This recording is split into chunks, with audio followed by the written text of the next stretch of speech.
Yendo kwa kakrijanda Muhammad te usuntwa La ilaha illallah Muhammadu Rasulullah Yendo kwa kakrijanda Muhammad te usuntwa La ilaha illallah A'udhu billahi minash shaitanir rajim. Bismillahir rahmanir rahim. Très chers téléspectateurs de la MTA, Assalamu alaikum wa rahmatullahi ta'ala wa barakatuh. Nous avons l'honneur de vous présenter pour la toute première fois notre programme, notre émission intitulée Le Réveil. Et dans ce programme, dans cette émission, je veux dire, nous allons, Inch'Allah, parler du péché éternel commis par nos ancêtres Adam et Ève et de la rédemption de ce même péché à travers la crucifixion de Jésus-Christ sur la croix. Et pour cette discussion, nous avons sur notre plateau ici le missionnaire Mama Bello et le missionnaire Abdul Razak Lamboni du Togo et moi-même, votre présentateur Adamou Ahmed. Chers missionnaires, salam alaikum wa rahmatullah et soyez les bienvenus. Chers téléspectateurs, nous allons à présent essayer de comprendre avec nos invités ce sujet concernant ce péché éternel dont parlent nos frères chrétiens et de la rédemption de ce péché. Et pour cela, je voudrais tout d'abord m'adresser au missionnaire Bello Sahib, qu'il nous donne exactement la définition de ce péché éternel. De quoi est-ce que le péché éternel s'agit? Et ensuite, la rédemption de ce péché. De quoi est-ce qu'il s'agit? Merci beaucoup. L'une des croyances cardinales de la foi chrétienne contemporaine, c'est la rédemption,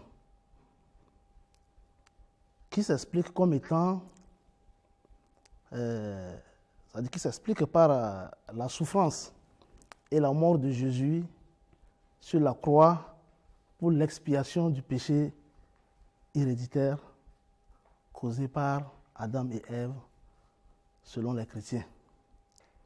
Donc c'est une foi chrétienne que toute personne qui naît, fille ou garçon, automatiquement, elle devient contaminée. Elle hérite, ma foi, de ce péché d'Adam et Ève. Et cette foi est née comment? Est-ce que vous voyez comment cette foi est née? C'est dans la Bible, nous avons vu. Il est mentionné dans Exode qu'en réalité, Dieu a dit ceci, qu'il punira les pères. Quand il punira les pères, il va encore punir les enfants suite au péché que les pères ont commis. Est-ce que vous voyez? C'est-à-dire que ce que les parents auraient créé comme faute devant Dieu, Dieu les punira et il y aura aussi des mêmes répercussions sur les enfants. Okay, pour la troisième et la quatrième génération. Est-ce que vous pouvez d'abord nous expliquer exactement de quoi est-ce que ce péché s'agit? C'est-à-dire qu'est-ce qu'ils ont exactement commis comme péché? Oui, justement. Le péché, en fait, c'est venu comment? C'est que Satan, dans la forme d'un serpent, a mordu Ève. Est-ce que vous voyez? Il a mordu, mais il a trompé. Et elle aussi, elle a convaincu son mari Adam, a dit c'est Ève qui a été, dont le Satan, dans la forme d'un serpent, a un premier temps trompé. C'est-à-dire, vous voulez dire que la première personne à être séduite dans le péché, c'est Ève. C'est Ève. Okay. Et elle, à son tour maintenant, a séduit son mari, Adam, qui finalement a mangé le fruit interdit. Est-ce que vous voyez? Donc, selon la doctrine du christianisme, voilà comment le péché héréditaire est né. Ok, cher M. Saïb, alors là, quelles ont été les conséquences de ce péché commis par Adam et Ève? Oui, les conséquences du péché commis par Adam et Ève s'expliquent comme ce que nous avons lu dans la Bible. Que désormais, les hommes mangeront à la sueur de leur front et les femmes vont accoucher au bout d'une grande souffrance. Est-ce que vous voyez? Et bon, les serpents aussi vont marcher sur leur ventre. Donc, cher missionnaire Saïb, par rapport à ce que notre missionnaire Saïb vient de donner comme explication de ce que c'est que le péché éternel, ensuite de ce que c'est que la rédemption, quel est votre avis, quelle est votre position vis-à-vis de ce qu'il vient de dire là? Eh bien, merci beaucoup. Notre position, je peux tout de suite dire que, voyant ce que la doctrine de la rédemption représente au sein du christianisme, si nous prenons cette doctrine comme étant que Adam et Ève ont commis un péché et que tous les enfants naissant d'une mère biologique héritent naturellement de ce péché, je vais tout de suite dire que Jésus aussi a eu une mère, est né d'une mère biologique qui s'appelait Marie, bien sûr. Donc ça veut dire que automatiquement Jésus aussi, naissant comme les autres enfants, aurait naturellement hérité de ce péché. Donc je ne pense pas que quelqu'un aussi qui est né avec des péchés peut toutefois, je veux dire, mourir une mort expiatoire pour les péchés de l'humanité. Déjà, ça, c'est le premier point. Et vous allez voir que quand on prend les conséquences de ce péché mentionné dans Genèse chapitre 3, comme le missionnaire vient de le dire, quand l'homme devait souffrir avant de manger, que la femme devait accoucher dans la douleur, tout ceci, nous allons voir que même après la mort de Jésus, comme les chrétiens le disent sur la croix, expiant ce péché éternel, la souffrance continue. Si la souffrance continue aujourd'hui et que les femmes accouchent aussi dans la douleur aujourd'hui, ça veut dire que cette mort n'a pas été expiatoire. Normalement, si c'était expiatoire, les péchés, de ces péchés, cette souffrance devait finir parce que le péché a été enlevé. Ok, là, voilà. S'il vous plaît, je vais essayer de vous ramener un tout petit peu en arrière. Voilà. Et vous avez fait mention du fait que tout enfant né d'une femme ne peut pas être assez pur, suffisamment pur pour expier qui que ce soit. Voilà. Maintenant, est-ce que vous voulez nous dire par là que Jésus, même étant né d'une femme, n'est pas assez, n'est pas assez pur, n'est pas assez saint exactement, pour rédempter nos péchés? C'est ce que la doctrine dit, que tout enfant qui naît d'une femme hérite directement de ce péché. Donc Jésus, on connaît sa mère biologique, alors il aurait aussi, selon la logique, hérité de ce péché. Donc on pense qu'avec ce péché, lui aussi il est né et puis qu'il a déjà des imperfections, comme la doctrine le dit, ce n'est pas nous les musulmans qui le disons. Donc il n'aurait pas eu cette potentialité de mourir pour les autres péchés de l'humanité. Alors, je vais aussi vous énumérer certaines choses comme les animaux aussi. Aujourd'hui, pas aujourd'hui, du moment où les animaux ont existé dans le monde entier, même avant Adam et Ève, les animaux même mettent bas dans la douleur. Maintenant, la question est que quel péché ces animaux aussi ont hérité pour pouvoir c'est-à-dire subir ces douleurs-là, ces atrocités en mettant bas. Donc, nous pouvons ici dire que cette doctrine de rédemption, de mourir une mort expiatoire, n'est pas une doctrine fondée en tant que telle sur la souffrance. Voilà. Là, présentement, vous savez, nous sommes en train de parler du christianisme. Bien sûr. Et que tout chrétien c'est-à-dire qui nous écoute ou bien qui nous suit, va peut-être se demander, mais ceux-là, ils sont en train de dire que le péché ne peut pas être expié par Jésus, ceci ou cela. Ils ont trouvé ça où? Est-ce que vous pouvez nous donner, s'il vous plaît, quelques versets bibliques appuyant votre position? Le missionnaire avait déjà mentionné le verset qui parlait que le péché des pères seront directement c'est-à-dire punis à travers les générations, 3e à 4e génération selon la Bible. Je vais vous dire ici que ce n'est pas nécessairement... Dans la Bible, nous avons vu aussi les versets qui nous expliquent clairement ce que le péché peut être et comment ça s'expie. Je vais vous donner tout à l'heure le chapitre 18, c'est-à-dire le chapitre Ézéchiel, le chapitre 18 de Ézéchiel, le verset 20. Ézéchiel, vous avez dit? Oui, Ézéchiel, j'ai dit. Le verset 20 de Ézéchiel le dit, que toute âme qui commettra d'iniquité ou bien de péché, c'est cette même âme qui mourra. Et que le Fils ne portera pas les iniquités du Père, ni le Père portera les iniquités de son Fils. Et que la justesse ou bien la justice d'un homme juste sera réjouie par cette même personne, et que la méchanceté d'un méchant sera automatiquement les conséquences de sa méchanceté. Donc ça n'a pas un lien avec toute autre personne, mais la personne qui commet du péché aura à être demandée de ses conséquences. Là, est-ce que vous êtes par là en train de nous dire que même si Jésus, supposons qu'il est vraiment assez parfait, assez saint pour pouvoir rédempter l'humanité. Donc, est-ce que vous voulez nous dire par ce verset que vous venez de citer que même si c'est le cas, il ne peut toujours pas servir notre cause, c'est-à-dire il ne peut pas servir la cause de l'humanité en expiant le péché? Exactement, parce que vous savez, dans la même Bible, c'est mentionné que les gens étaient pieux, ils ont même marché avec Dieu, pourtant ils n'ont jamais connu Jésus, c'est-à-dire que Jésus est venu après eux. Je vais tout à l'heure faire mention d'un verset dans Genèse, chapitre 5, verset 22, qui le dit que le prophète Enoch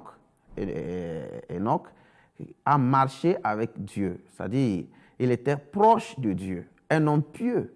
Un saint quoi? Un saint, sans avoir connu Jésus, sans que Jésus meure pour ses péchés. Alors, on continue, il y a Zacharie et sa femme, qui ont été mentionnés aussi dans Luc chapitre 1, verset 6, qu'ils ont été des hommes pieux, qui ont hérité le paradis, le salut, bien, sans qu'ils ne connaissent Jésus. Bien sûr, tout cela, Jésus est venu après eux.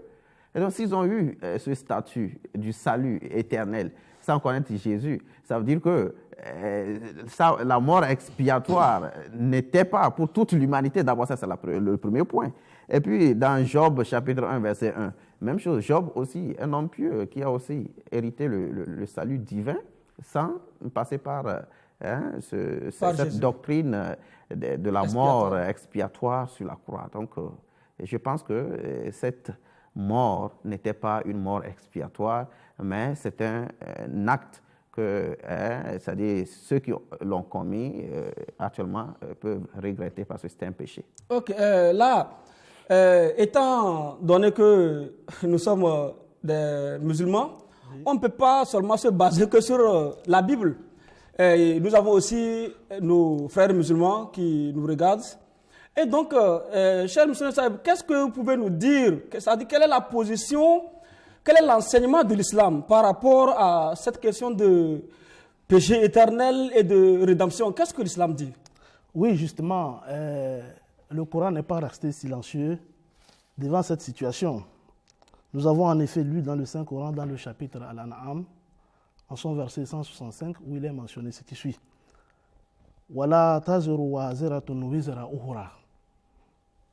Qu'aucune âme ne portera le fardeau d'une autre. C'est-à-dire qu'il est inconcevable que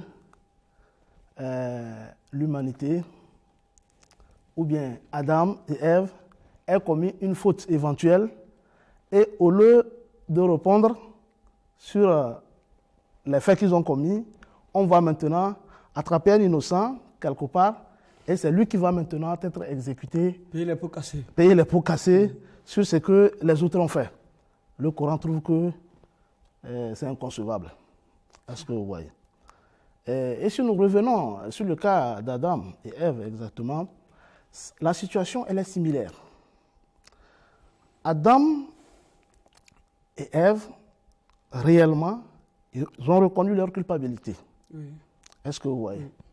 Et devant cette culpabilité, Selon le Coran. selon le Coran bien sûr, selon le Coran bien sûr, ils ont été coupables et ils ont reconnu cette culpabilité.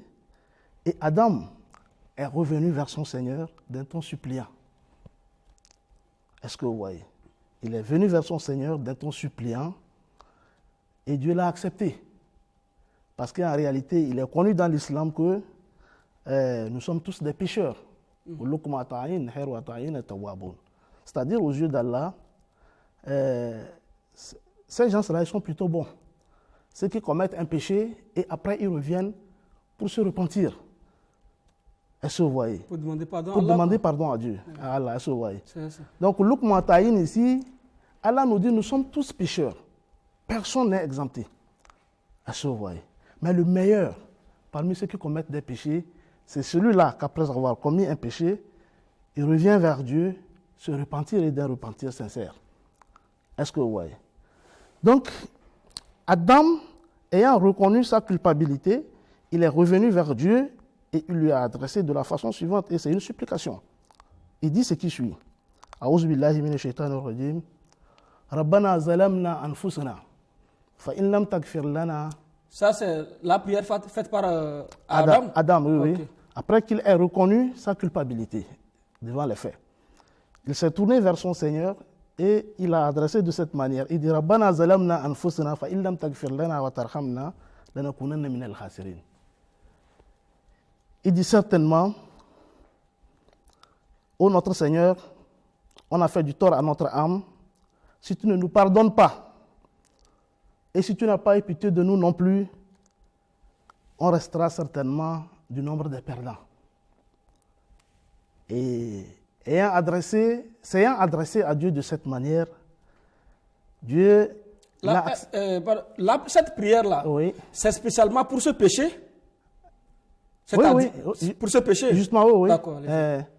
Donc c'est justement pour ce péché, il a reconnu cette culpabilité, il s'est tourné vers Dieu de cette manière-là, et Dieu l'a accepté. Est-ce que vous voyez? À propos de l'acceptance de Dieu sur la supplication d'Adam, nous lisons ce qui suit. A'udhu billahi minash shaitanir rajim. Fatalaqa Adamu min rabbihi kalimati fataba alayhi innahu huwa tawwabur rahim. Dont la traduction est comme suite. Adam a pris de son Seigneur certains mots de prière. Ainsi, il se tourna vers lui avec clémence, car il est celui qui revient souvent avec compassion et miséricordieux. Donc, s'il vous plaît, là, ce deuxième verset dont vous venez de faire mention, Oui. Au départ, vous aviez dit, Adam avait prié, Rabbana zalamna anfusana wa illam taghfir lana wa tarhamna lanakunanna minal khasirin. Et cette fois-ci, vous apportez ce deuxième verset. Oui. Est-ce que ce verset est la réponse à la prière faite par Adam au départ Tout pour à fait. le péché commis? Tout à fait. C'est la fin du verset le dit. Et on dit, et il est celui qui revient souvent avec compassion et miséricordieux. Est-ce que vous voyez? Une fois qu'Adam a reconnu sa culpabilité, il n'a nulle part où il faut aller, c'est vers Dieu. Il est allé vers Dieu et Dieu l'a accepté. Est-ce que vous voyez? Et nous, les musulmans, nous avons cette croyance-là selon laquelle on est tous pécheurs. Et le meilleur pécheur, c'est celui-là qu'après avoir commis le péché, et il revient demander une repentance. Il vient présenter une repentance vers Dieu. Et ce roi. Donc, il est venu présenter cette repentance et Allah l'a accepté. Donc, désormais, il n'y a pas de souci en ce qui concerne le péché d'Adam, qui doit être expié, comme ceci ou comme cela. Non, non, non. Donc, là, il y a aussi, je pense, un dire du saint prophète Muhammad sallallahu alayhi wa sallam, où il a dit que lorsque quelqu'un reconnaît une faute et qu'il demande pardon à Allah, et qu'Allah le pardonne, c'est tout comme si la faute n'était pas commise. Tout à fait, tout à fait. Donc, par là, ça veut dire que la faute d'Adam, elle est classée, elle est oubliée. La faute d'Adam est classée, elle est oubliée. Certainement, comme je vais juste ajouter, oui. Comme vous venez de le dire, le péché commis est que lorsqu'on demande pardon pour nos péchés, le péché, c'est-à-dire, est automatiquement pardonné par Allah parce que Allah est miséricordieux. Avec cette condition qu'on ne retourne plus recommettre le même péché. C'est-à-dire, la repentance signifie demander pardon pour ses péchés et faire des efforts pour rester à l'écart de ces péchés éventuellement. Monsieur Saïb, voilà. Par exemple, là, vous aviez fait part de choses, c'est-à-dire des versets bibliques concernant le fait que cette question d'expiation n'est pas valide. Bon, maintenant, Jésus, selon les chrétiens, ils disent qu'il est venu en tant que fils de Dieu, comme Dieu a pitié de nous, il n'a qu'à venir mourir et expier nos péchés. Bon, est-ce que vous pouvez nous donner un tout petit peu les conditions dans lesquelles Jésus a eu à vivre toute cette histoire? Est-ce qu'il était lui-même prêt à endurer cette souffrance pour la cause de l'humanité, comme le disent nos chrétiens? Bien sûr, Jésus lui-même a classifié cet acte de persécution et de crucifixion, le fait qu'on l'a mis sur la croix comme un acte diabolique. Et je ne le dis pas de moi-même, parce que là, c'est la Bible qui le dit dans Jean chapitre 8, verset 40, où Jésus a dit que ceux-là, l'acte qu'ils sont en train de vouloir poser, c'est un acte diabolique. Déjà, le fait de le maltraiter, traiter de frivole, le traiter de toutes sortes et jusqu'à le mettre sur la croix, cet acte a été un acte diabolique selon les explications de Jésus lui-même. Et je vais vous dire que dans Matthieu, quand vous allez déjà du chapitre 24 de Matthieu jusqu'à la fin, vers le chapitre 28, vous allez voir que dans la Bible, c'est mentionné que cette mort, ou bien le fait de mettre Jésus même sur la croix, et que Jésus étant sur la croix a supplié Dieu. Le fait de supplier Eli, Eli, lima sabachthani, que mon Dieu, pourquoi m'as-tu abandonné? Déjà, ça montre un regret. Pourquoi? Il n'était pas prêt à mourir. Il n'était pas prêt à mourir. Absolument, absolument. Pour les péchés des gens. Sinon, il devait, quelle serait son action? Il devait juste embrasser cette mort parce que c'était ça le but de sa venue. Mais nous voyons le contraire. Ça veut dire que Jésus n'était pas prêt pour nos péchés. Il était un prophète comme les autres prophètes et était venu pour une mission de réunir les enfants d'Israël. Et c'est ce que Allah nous enseigne dans le Saint-Coran.